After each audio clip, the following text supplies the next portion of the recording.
let's go ahead and jump in. My name is Catherine Mattice. I am the founder and CEO of Civility Partners. We are an HR consulting firm focused on building positive work environments. And just to tell you a little bit about me and how Civility Partners came to be, because it's a big part of how I function in this world and how I see the work that we do. I was the director of human resources for an organization here in San Diego where I live, and found myself working with another director. So he was my peer. And we were, we were peers. We both reported to the president, and he definitely engaged in bullying behavior. I felt like he was an uber excessive micromanager. He yelled a lot. Definitely saw him be insubordinate to the president of the organization. And it was a pretty frustrating experience for me and for all of the other people at the receiving end of this behavior. So while I was working there, I ended up getting my master's degree in organizational communication and ended up doing all of my graduate research on the topic of bullying at work, toxic behaviors, turning around toxic cultures. And that is the world that I live in. And since coming out of grad school and starting Civility Partners, we started in 2009, and over the years, I've had the pleasure and opportunity to be cited in a lot of really cool places as an expert, and we have served a huge array of industries. I just want to introduce you to my team.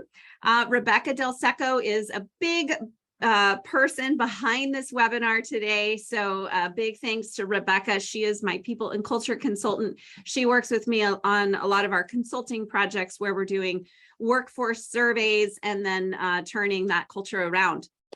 Sabrina is our keeper. She's our ops manager, executive assistant, tracker of KPIs, measurer of success. She does all of that. And then we've got Tony and Kathy. They are both our trainers, conflict mediators, coaches, and Suze is our newest member, and she's going to be taking on a lot of the training programs. We're super excited to have her, and she's essentially going to be project managing all of our training clients and delivering training to those clients.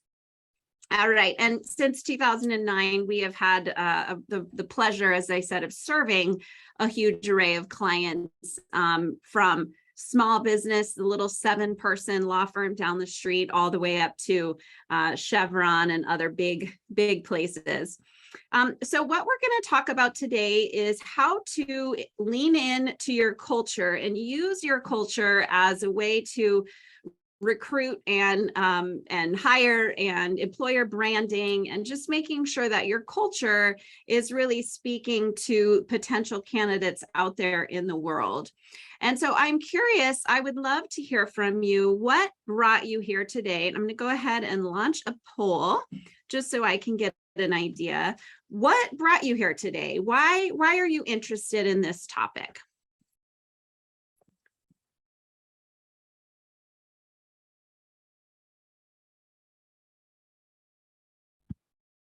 All right, we're getting some good answers here. We're close to 100% participation. I'm going to give it a couple more seconds. All right, awesome. Okay, one more second. All right. Thank you so much. So we've got the topic is of interest, working on some culture initiatives. Some of us are seeing some toxic behavior. So that's no bueno. All right. Well, let me go ahead and share that with you. So happy to help. And I love to say, normally I like to really engage with the chat and make sure that everybody can chat with me and we can ask questions and interact all along the way. For whatever reason, my team is telling me that the chat box is disabled. Not sure what happened there.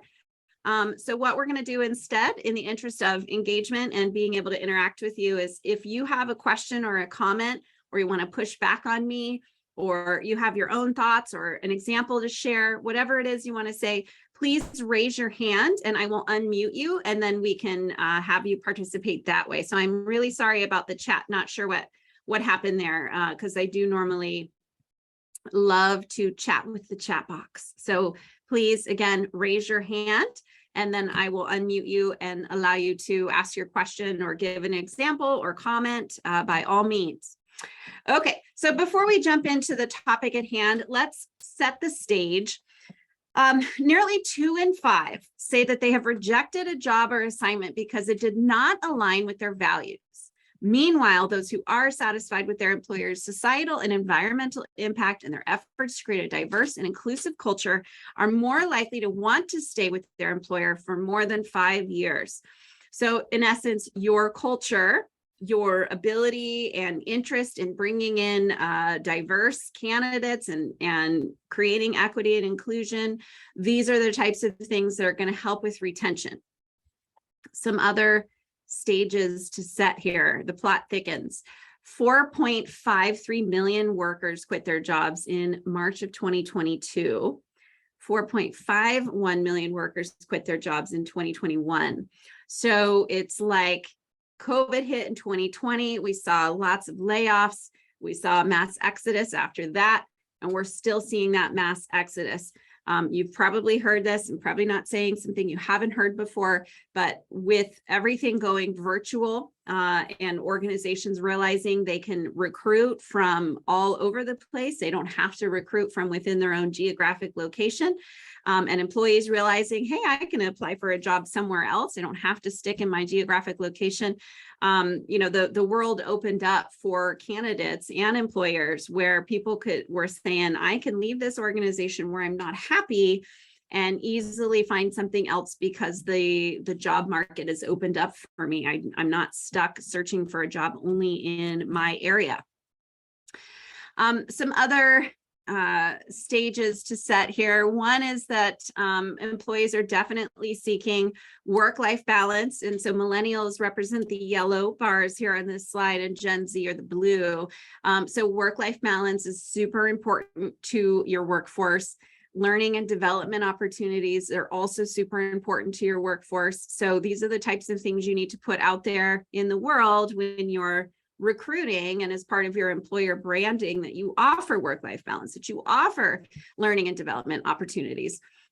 Salary and financial benefits is their third. And then of course, culture, a positive workplace culture is important. And then you see other areas, opportunities to progress, wanting to have a sense of meaning. So work or salary is just one of many things that people are looking for. And if you think about simply human nature, we want to learn and grow. We're not meant to be stagnant. If we were meant to be stagnant, our brains would stop sucking in information at a certain age. And so we're looking to grow and thrive, and we're looking for a culture that makes us feel good so that we can grow and thrive, because we can't grow and thrive in negative work cultures. Lastly, as I set the stage for you, keeping in mind that burnout is certainly super relevant right now. We've always talked about burnout as a country, as a world, but Americans do tend to, work on vacation. We work 50, 60 hours a week. We used to sort of celebrate that. It was celebrated if you came to work, even though you were sick, and those types of things. And we've really got to move away from that if we're going to start looking at work-life balance and incorporating that into our culture.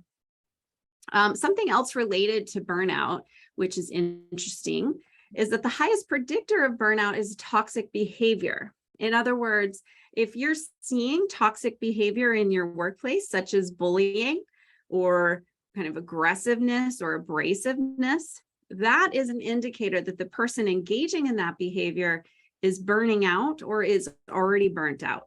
So the highest predictor of burnout is toxic behavior. Interestingly, the highest predictor of toxic behavior is ambiguity in roles and responsibilities. And that comes from Ståle Einarson. He is one of the founders of the International Association on Workplace Bullying and Harassment. Little plug, conference for the International Association on Workplace Bullying and Harassment here in San Diego next week. You can also attend virtually if you're interested. But if you think about how these two pieces of information work together, we've been in a very unstable, lots of change kind of a place with COVID, jobs changing, people having to move, and I know people are leaving California where I live because it's so expensive to live here. So all of this stuff, if people aren't understanding exactly what their roles and responsibilities are, it means they're engaging in toxic behavior. And part of that is it creates a lot of burnout if we're spending a bunch of time trying to figure out what we're supposed to be doing. So your company culture really does drive talent. So these are some statements from some of our workforce surveys that we do with clients. And, you can see that these employees were making comments about the culture that they were looking for. So when we were asking in an open-ended question of some sort, what drives you to stay, what keeps you coming to work, answers are related to culture, that I'm interested about how the organization treats its customers. I wanted to feel like I could achieve career goals. I wanted to be in a smaller company. So all of this relates to the culture and what the individual was looking for when they were looking to come and work at these various clients. Okay, we have an update on the chat box. I think it's fixed. If you have a comment or a question, please go ahead and type in the chat. In fact, maybe everyone can do that right now just to see. Yay, it works. All right. All right. Tell me where you're from. Tell me where you're from. We got Fresno.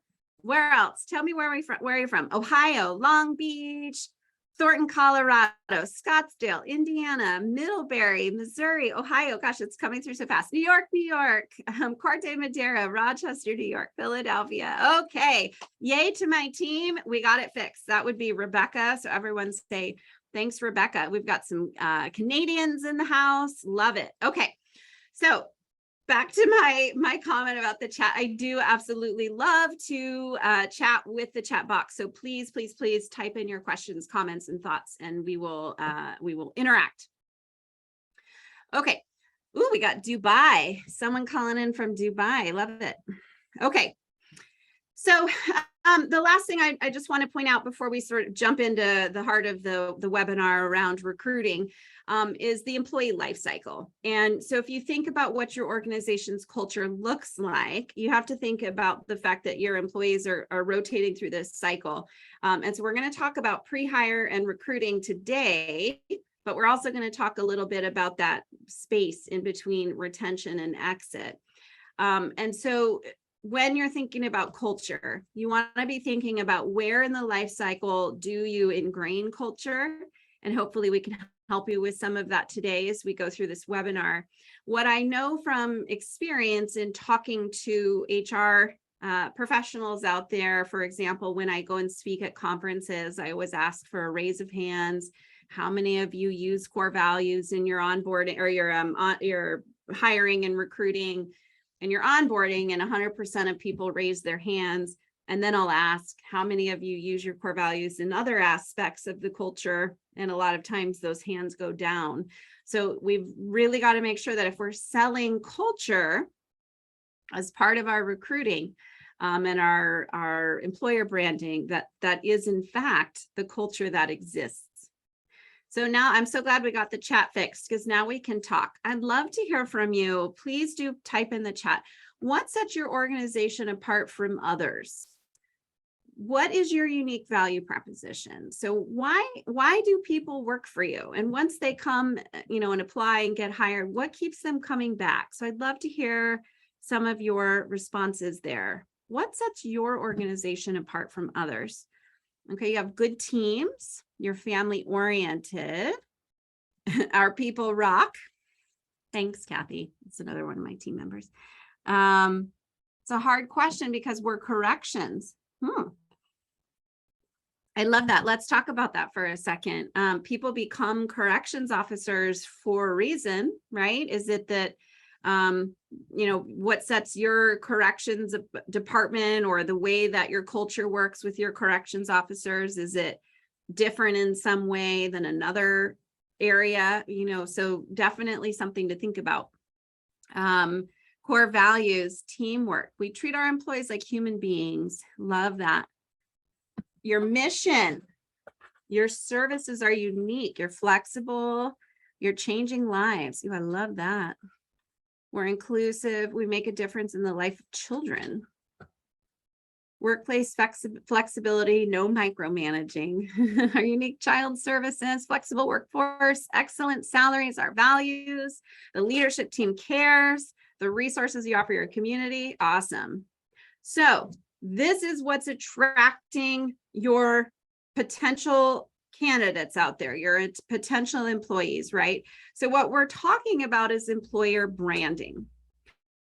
So you've all talked a lot about kind of the why, and you've also talked about some of the values your company offers. So some of you said, you know, the why is what sets us apart. We work with children, or we're doing something for our community. Others said, you know, sort of what our organization brings or provides employees is that we're flexible, that we're not micromanaging people. And so there's kind of two sets of answers there. Both are important to your employer branding. It's innate human nature to want to do something that has meaning, that changes the world. You think about a janitor, for example, a janitor position, you know, for those of us who aren't janitors, we kind of feel like, well, you're cleaning. I don't know if there's a lot of meaning there, but if you can help even a janitor understand that the role they play is so important to the organization's ability to function, that's important, right? And if the organization is doing something like saving children's lives, then even better. There's a great sort of old wives' tale about a janitor who worked in the bathroom of an opera house. And this janitor was always talking about how great they were, you know, as in we the opera are really great. And he's a janitor, not in the actual performance, but he saw himself as part of the greater good of the opera house. Okay, what was the name of the conference I mentioned? It's the International Association on Workplace Bullying and Harassment. We will definitely get that into the chat. Oh, there we go. It's been posted. Okay, so if you think about, you know, who your potential candidates are, it seems, according to this survey, that 44% of employees are job seekers. So just because someone gets a job, it doesn't mean they've stopped looking. We're always looking for greener grass. We're always looking to work in an organization where we feel valued, where we feel like we're having an impact, where we feel included, right? So one way to help employees figure out whether or not one way to help employees and potential candidates figure out if they fit in is to lean on your vision, mission, and your core values. So I'm going to use Civility Partners as an example. Our vision is a world where every employee in every organization is thriving. Our mission is to partner with clients to help them create a positive environment. So your vision is, where's the organization heading? What's it trying to accomplish? If your organization actually, you know, achieved what it was trying to achieve, what would the world look like? And of course, it's supposed to be very aspirational. It's not meant to be a world where 10% of people feel good at work. It's meant to be aspirational. And then your mission is, you know, how you're getting there, how are you achieving your vision? And then your core values are focused on behavior. So this is something where I see organizations make a lot of mistakes. Your vision is the pin in the map, where we're trying to go. Your vision or your mission is how we're going to get there, right? Are we taking a car or a plane? And your core values are how we're going to behave while we're on our road trip or on our plane flight.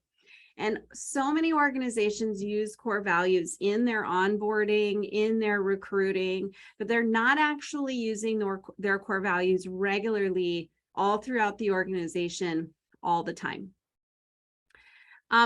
So core values are not necessarily meant to be external. Sure, it's nice if you put them on your website so customers could look at them, but I would challenge you, probably not one single one of your customers knows what your core values are, unless you're a nonprofit interacting with, you know, certain groups in the community.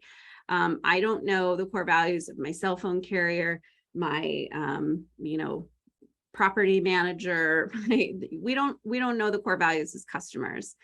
So stop putting them out there in the world as if that's what they're for.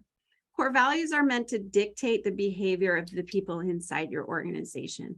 It's behavior that everyone should be able to expect from their peers, that your managers will support and reward, and behaviors that your leadership believes in. And I'm so passionate about this and how we use core values because, we go into toxic work environments where, the levels of harassment are through the roof. 30 or 50% of people are saying they've experienced harassment or discrimination in the last year. We've seen that on some of our surveys.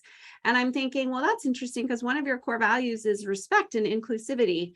But clearly that was being ignored. Otherwise, we wouldn't be here. So using your core values is so important to your culture. And if you're actually living these core values and setting up systems and processes so that people can live those core values and be rewarded for it, then you can use them to recruit and attract talent, right? Can we get a copy? We are going to put the recording out there. If you email us, my email address will be at the end. If you email us, we could maybe be talked into sending you the slides. So here's some examples. HubSpot is in marketing, sort of like a CRM / a million other things. And they're a great example. They are very much acknowledged for having a great place to work. And this is some of the things that are on their website. So if I'm looking for a job at a CRM type of a company, these are the types of things that I'm expecting from HubSpot. So consider this. What if I join, and they've got, 128 pages in their culture code? Holy moly. But what if I'm going through this and I apply for HubSpot, and then I start to experience the real HubSpot once I get in? I start to realize there is an inner circle and I'm left out of it. I really feel like I'm treated like a cog in a wheel and not like a person. So here's some more from their culture code. How is that that's just really gonna make me feel like why am I here? I don't want to be here. Essentially, this organization lied to me about the way this organization functions. So again, if you're gonna use your core values to attract talent, you have to make sure that really and truly is your culture. So what I'm getting at is, if you have a good culture already, then you need to start putting it out there in the world. So for example, you could be posting things on social media pretty regularly about what it's like to work there. Pictures or videos of staff lunches or meetings, or where somebody's getting an award for something. Creating videos that speak to your employer brand. Here's what our culture really looks like. Here's us living it out, right? You could be conducting webinars that sort of advertise what it's like to work there at your organization. You could definitely 100% be using your employees in your employer branding. So this isn't just, the director of people and culture making videos about working there. It should be the director of people and culture taking their cell phone out to your work sites and talking to people about what it's like to work there. And then you're putting that out there for the world to see. It's about sharing the benefits that you offer. And just to think of this as an example, if you're a customer of, I don't know, I like to shop at Nordstrom's. When I shop, most of the time it's at Nordstrom's. Nordstrom's has to consistently remind me, though, that that's where I like to shop. And how does Nordstrom's do that? They send me emails. Their ads pop up in my Facebook feed. They send me collateral, coupons, pictures. They have a weird, funky catalog that I never understood, but that comes sometimes. And so there's this constant reminder to me, the customer, hey, remember, Nordstrom's is your favorite place to shop. We tend to not do that with our employees, right? So if you think about your employees as customers, those of us who are in HR and leaders, that's who our customer is. emulating that same type of a situation. Hey, remember that this is a great place to work. Let me remind you of that by posting on social media and showing that, and that shows up in your feed, by giving you coupons or awards or little mini appreciation tokens. So it's the same kind of thing, as you always have to remind your current workforce that, hey, remember, this is a good place to work. Just consistently putting messaging out there is really the point. And these are just some of the ways to do that. There's obviously many, many ways. Something to think about too, obviously, diversity, equity, and inclusion is super important topic, always has been, getting more and more attention. So as employers, hopefully you were already paying attention to that, but if it's just now getting on your radar, some things to think about, is that you want to make sure that your recruiting is very inclusive. And I'm assuming your culture, because you're on this webinar, your culture is inclusive. And so you want to make sure that candidates can recognize that as they're looking for places to work. Some ideas on inclusive recruiting might include opening up where you're sourcing candidates from. So if you're only using Indeed, for example, then it's like tacking a sign to a telephone pole and hoping that people walk by and look at it. That's what an Indeed type of job board is. So what about going places where diverse candidates are? For example, here in San Diego, we have a very big and active LGBTQ community. Could I be going to their community center and posting jobs, talking to someone there about how to get sort of access to that pool of candidates? Going down to Chula Vista and Imperial Beach, where there is a very big Mexican and Hispanic culture down there. Where can I be going there to make sure that I'm pooling people from that group into my recruiting efforts? So, you got to open up where you're sourcing candidates for. And then also making sure your job ads are inclusive and that you're including diversity in your hiring processes. So for example, Home Depot, they've showcased a wide variety of employees there on their website. They are talking about their commitment to the military, and then they're sharing those benefits of working here. So they've got commuter benefits. So, hey, you don't have to live right by a Home Depot in order to apply. We're opening it up to the community at large. We've got commuter benefits for you. Tuition reimbursement if you'd like to go to school. 401k savings. The 401ks often hit a higher age range. So that's attracting the higher age range. Everybody cares about 401k, but in my experience, the older generation tends to more. So anyway, you can see how with the benefits that they're offering, they're hitting a variety of different age ranges and groups and geographic locations. So I'd love to hear from you. Are there other examples that you can share about ways in which you are recruiting with inclusivity and diversity in mind? Please do share. I'd love for us to share some best practices.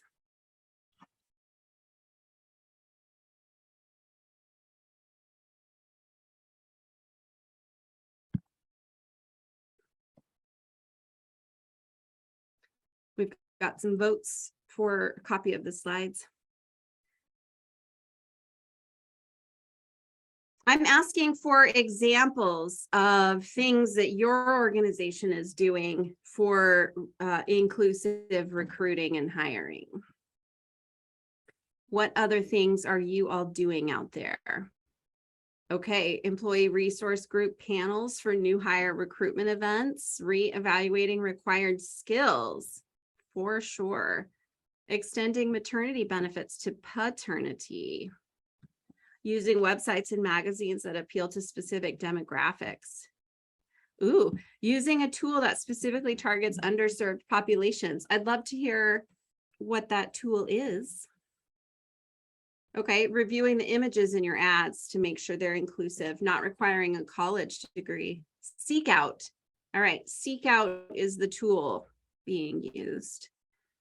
making sure we have a diverse interviewing panel, community job fairs. We post in many countries. Ooh, I love that.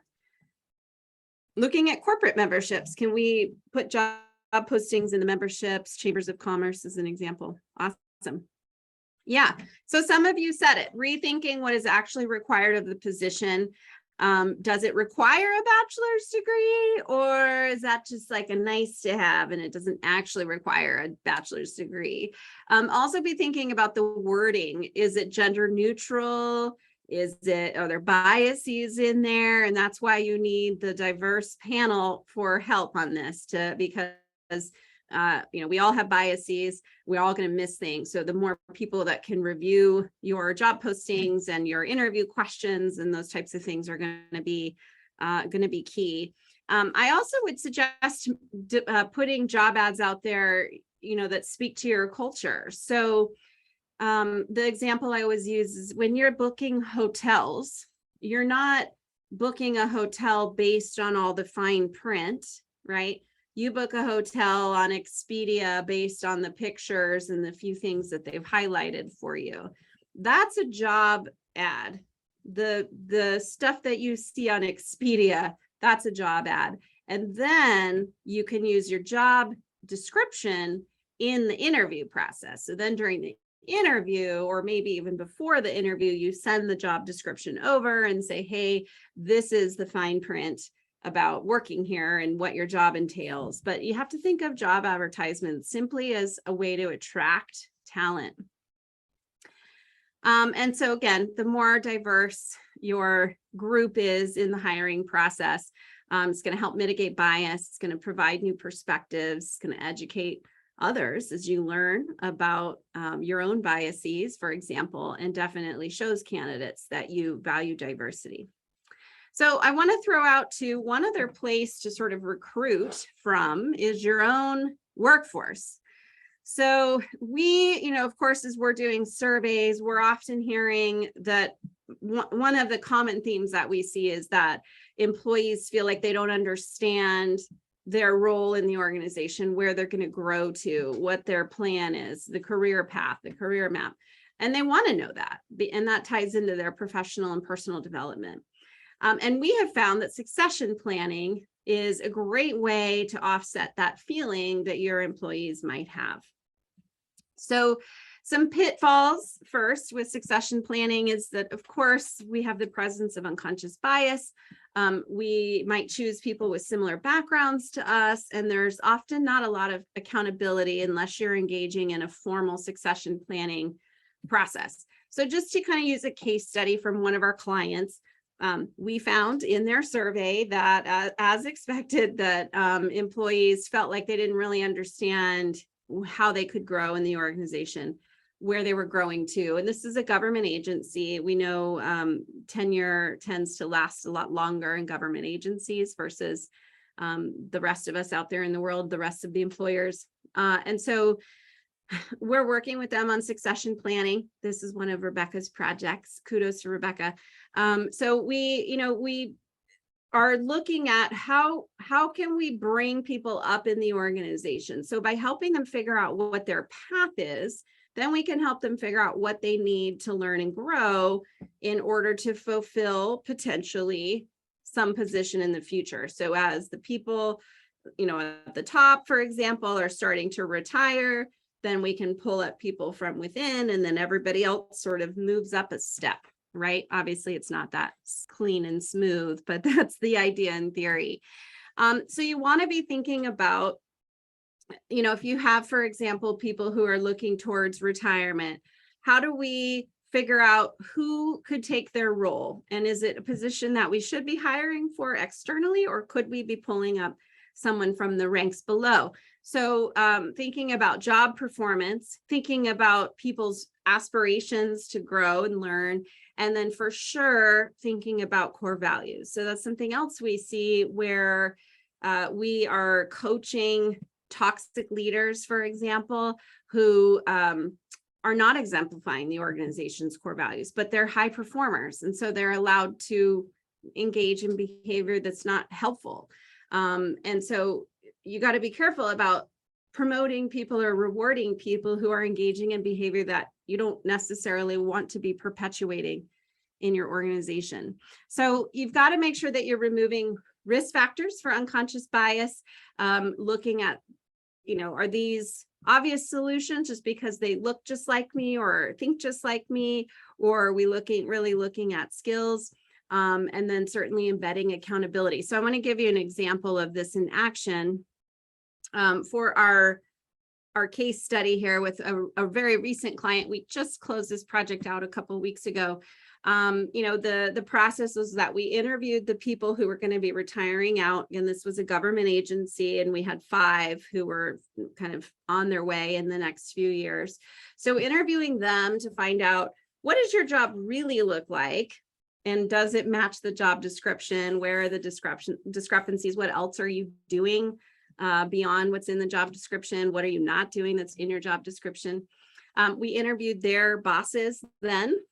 We reviewed the job descriptions, and then we sort of rewrote them based on all of that feedback and talked about what's really required for this position. It's not the bachelor's degree that's listed in the job description.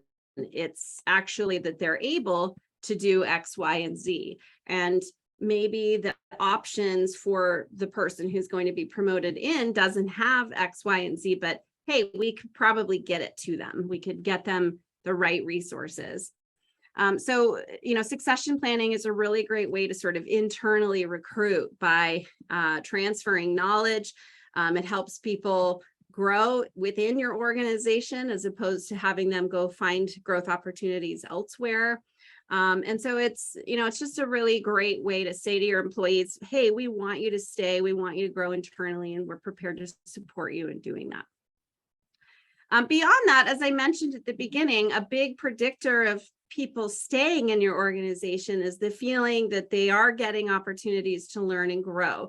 And so here's just sort of a laundry list of other thoughts around this idea. Asking employees, what would you like to learn? What do you want to know? How can we help you develop into the person and the professional that you want to be? And then really working with them on goals and achieving those goals, allowing them to shadow people. LinkedIn Learning is a great place, recommending books for them. So just always keeping the fact that your employees want to grow at top of mind, and then helping them find ways to do that is going to be super important for you. So just to kind of get back to the crux of this webinar, I want to dive back into this idea of company culture and ingraining it into recruiting and hiring. So we've talked about inclusive recruiting. We've talked about using your employer brand and your culture and putting it out there in the world. We've talked about succession planning, but really and truly, if you're going to ingrain company culture into your recruiting and hiring processes, that means you have to have a true understanding of what your culture actually looks like. It can't be based on the core values. It has to be based on true information, right? What is your culture actually looking like? And how do you understand that? So a lot of times we see organizations sort of acting on their assumptions. Well, this is how the culture is over here at the top in the leadership team. This is what the culture is. That's not accurate. What your leaders see as the culture is not what your employees see as the culture. You've got to make sure that you resolve those discrepancies. And your team, just in general, needs to know that you care about their opinions and their thoughts and their needs. And so a great way to get to that is through a climate assessment. So don't do any employer branding unless you've done a climate assessment, because the climate assessment is a snapshot in time of your culture. And then you can understand what's good about your culture that you should be putting out there to the world, and what's not good about your culture that you should be focused on addressing. So a climate assessment is focused on, actually, I'm going to jump a slide and put this there, and then we'll go back. Our climate assessments focus on 5 things. Again, it's a snapshot in time of your culture. It's like taking a picture of your culture. So we're looking at job satisfaction. Are they satisfied with their job tasks? Do they feel appropriately challenged? We're looking at employee engagement. Do they feel inspired to give you 100% of their discrepancy? Their effort. I totally drew a blank there. Their internal communication processes. So this is important to climate because they discretionary effort. Thank you. Their internal communication processes are a great way to thwart engagement and job satisfaction if they don't work well. So do people feel like they get the right information at the right time? Is enough information? Do they know what's happening with the organization? Is the communication working? We're also looking at inclusion, and we also look at relationships. So do people feel trust within their team? Do they trust their team members? Do they feel their team members trust them? Do they trust leaders? Do they feel like leaders have their best interests at heart? So these are the types of things that we're looking at with our climate assessment. These are some of the examples of the types of things that we're asking on our climate assessments. So these are great answers to then use in your employer branding, right? So if 90% of your workforce says that they strongly agree with the statement that the organization makes them feel valued, you should copy and paste that graph on your website.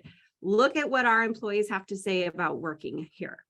So you can use the climate assessment data for employer branding, and in a lot of ways. You can show the data on your website, you can speak to it in interviews, you can talk about it in your Facebook posts, and so on and so forth. I have a question. Do you have a template for a climate assessment? Well, here's my answer. I could, in theory, provide you Civility Partners template. However, one thing we know for sure is that employees are a lot less honest when the survey is coming from their employer, because they definitely wonder if their employer can see who said what. So I would not recommend doing a climate assessment in-house. The other reason for my answer is that you want to interview staff, and staff aren't going to be super honest with you if you're interviewing from HR, right? So the types of questions that we're asking are, tell us about your culture, what keeps you coming back to work, and so on. And then one last thing too, my team member pointed out, is we do customize our surveys so that we kind of have our template that we start with, and then based on what the employer is really interested in understanding, we adjust accordingly. So what you would get, and whether you do a climate assessment through us or somewhere else, what you get from a climate assessment in terms of employer branding and the topic at hand is keywords and phrases to describe your culture, information about what sets you apart. So you have your kind of value proposition there. And then you can also understand what you need to improve. And in fact, in the future, you could even use that as employer branding. You could say, hey, we did this survey and X% of people love working here, but X% of people said they didn't like working here. And here's how we fixed that. So how great would it be for a candidate to be looking at your website and see that you heard your employees and responded to the survey results? So with that in mind, once you've done a climate assessment, whether with us or anybody else in the world, you want to develop action items, and you want to do that with an action team. So when we work with companies, we are bringing in around 8 people from different levels of the organization, different departments, different genders, and so on and so forth, so that we have a nice representation of the employees at this organization we're working with. And then just to give you an example, this is a case study from a university. It was the IT department at a university. People felt that there was not a lot of trust in leadership because they didn't understand some actually fairly simple things. For example, the leadership team of this IT department had a university-wide leadership class that you could go to. And the leadership team in IT was selecting people to go to the university-wide leadership course without really explaining why. When people got selected, it felt very arbitrary. And of course, if you were paying attention, it was often white people getting to go to this leadership course. So that was a pretty simple fix, right? One way to build trust is to be more clear and transparent about how you get selected to go to this leadership thing. So these were some of the objectives. We actually had 5 objectives total. These were the 3 of them, just for examples here. And from there, we helped create a core competency matrix tied to the company's core values or the university's core values. In this way, directors and leaders were being held accountable to living the university's core values. And then we rolled it out from there. So then it trickled down. They were really looking for more inclusivity. It was IT, not a ton of diversity in their workforce.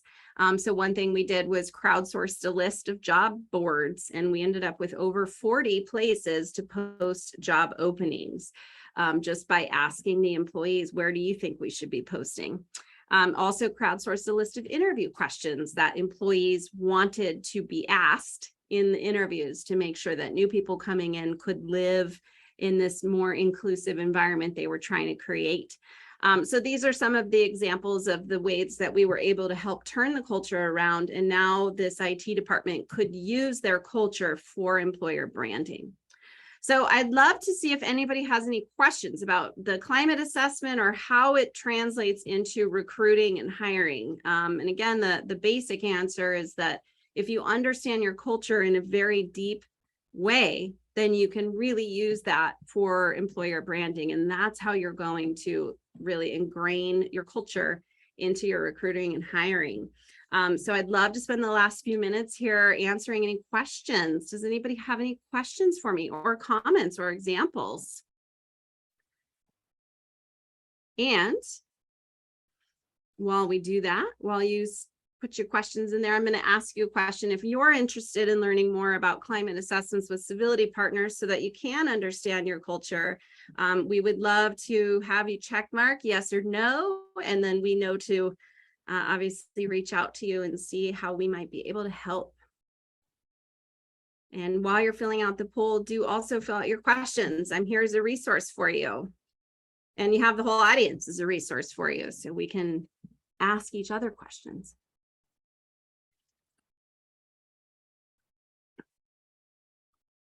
Okay. How do you address a toxic work culture and unhappy workers? That's a whole nother webinar. So the way to understand your toxic culture, why it's toxic, what's happening, where is it toxic? Is the toxicity caused by certain people or not? Is to definitely start off with that climate assessment. So again, climate assessments are about understanding culture. And then from there, the answer is in these slides I just went through, so that once you've done your climate assessment, then you can say, okay, this is what our culture looks like.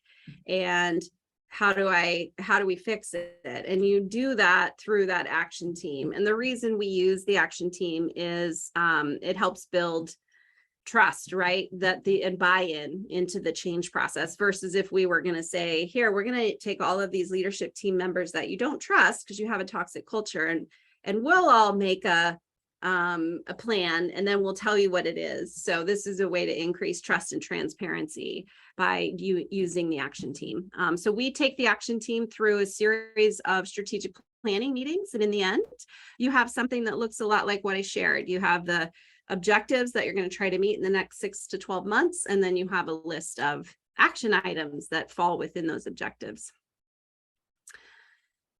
Okay, what are some examples of a safe space for underrepresented groups? That's a great answer. So this came from and by the way, if you're looking for your credits for SHRM, for your continuing education, sit tight. I will have a slide for you with that information in a moment. So just wanted to put that out there. Okay, safe space for underrepresented groups. So this actually came from one of the action team members. And she didn't want, kind of a typical employee resource group. What she wanted, and keeping in mind this was IT It was a lot of white males, just because that's the realm of IT. And of course, those who were not white males would like to have seen more diversity in the people they worked with. And so one of the action team members was created this safe space. And in her mind, it was kind of a place to come, bring your lunch. We're going to have a closed door, and we can talk about our experiences here, help each other out, give each other resources, books that we've read, or someone we've spoken to who seems really on our side, that kind of a thing. So it was a kind of a program that this one action team member created for people to come and feel safe to talk about their experiences being vastly underrepresented in a very white male dominated department.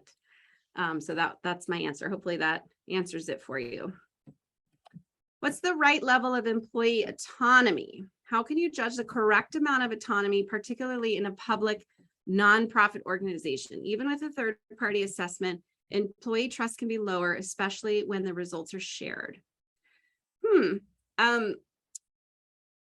I guess I would push back on that a little bit. So with a third-party assessment, employee trust is lower when the results are shared.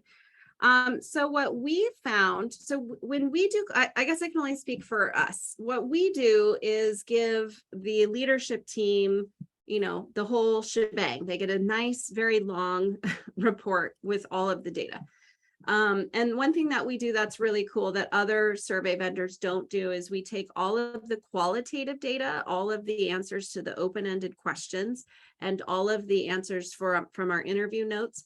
And we put that all into themes so that the leadership team gets this very useful, digestible data from the open-ended questions and the interviews. Anyway, so that's a whole big thing. And then we work with the organization to create a version for the employees. It's kind of an executive summary. We also work with the leadership team to, in addition to, you're not just going to email the summary out, you're also going to have a town hall to talk about it. We also encourage the leaders to come up with some real low-hanging fruit to advertise so that the messaging around the assessment is sort of like our hair's on fire. So it's like, here's the results. This is the executive summary, the good and the bad. Here's our strengths. Here's what we need to work on. And we've already decided we're going to do these 3 things in order to get things moving in turning the bad stuff around. And that is a great way to build trust. And then from there, it's like, the 4th thing we're going to do is create an action team, and Civility Partners is going to lead this action team through strategic planning so that we have a real clear plan of what we're going to do for our culture. So that's how we address the idea of trust. Trust is super important in the survey process. Even before the survey, we send out, or we give the leadership team a series of emails to send that help build trust in the process. So we are all about using the assessment process as a way to build trust. In terms of your question, what's the right level of employee autonomy? I guess I don't fully understand. Are you asking what's the level of information they should have? Or if you could elaborate for me in the chat, I can definitely speak to that question specifically better. But yeah, trust is super important in the process of the survey. What do you do if there's one person in particular who's lowering morale or creating turnover, but that person is valuable? My answer would be tell them that their behavior is not okay, and that you're going to get them a resource to turn that behavior around. So it comes down to how much you value performance over behavior. And if you want to use a certain kind of culture in recruiting, for example, then you need to make sure that that culture is lived through and through. We actually specialize in coaching leaders who have been accused of engaging in abrasive or toxic or bullying types of behaviors. And so definitely reach out to me offline if you'd like, and we can definitely talk more about that. Ooh, culture and small team. We're barely 15 people, but the team is hesitant to open up to certain things like assessments. New employees react positively to check-ins. That's a great comment. And I would say if the assessment can be hard for a small team because people feel like, yeah, you could figure out who marked what. I might suggest doing some interviews. So if you bring in an outsider to interview all 15 people, then the interviewer can assure those 15 people that the data will be moved around into themes to ensure that there's confidentiality. And that's going to make a big difference. So that would be my suggestion to you, is to have us or another consultant, I'm not trying to sell you anything, come in and interview those 15 people. More of a comment than a question. Our organization does an employee opinion survey throughout the year. Your sample questions look similar to what appears on the survey. I'm guessing it's our effort to gauge climate throughout the year. Yeah, a climate, I guess it sounds like an employee opinion survey could technically be a climate assessment.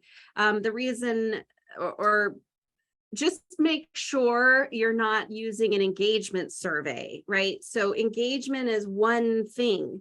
And so a lot of companies I know are like, well, we do an engagement survey. Well, is that, really looking at your entire climate? So we all, our climate assessment includes engagement, but it also measures a bunch of other things too. So just making sure that your survey is looking at a variety of things. So it sounds like yours is, so that's awesome. So here's the activity ID I promised all of you. So feel free to get that, and we will make sure it's, if you need it at all, certainly email us. So I'll give you a second here to take a picture of that slide. That's your SHRM certification.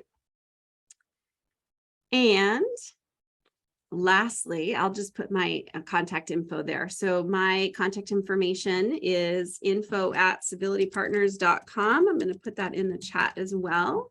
Also know that we're doing a series of webinars. We've got 2 other webinars coming up in this series.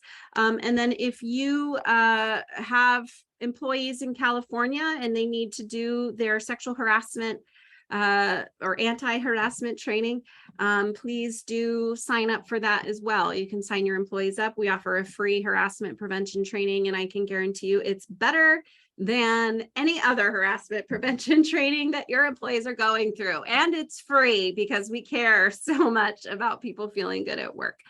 So again, info@civilitypartners.com. The series has just been posted there in the chat. So sign up for our next 2 webinars, as well as sign up your employees for the harassment prevention training. And thank you all for joining me.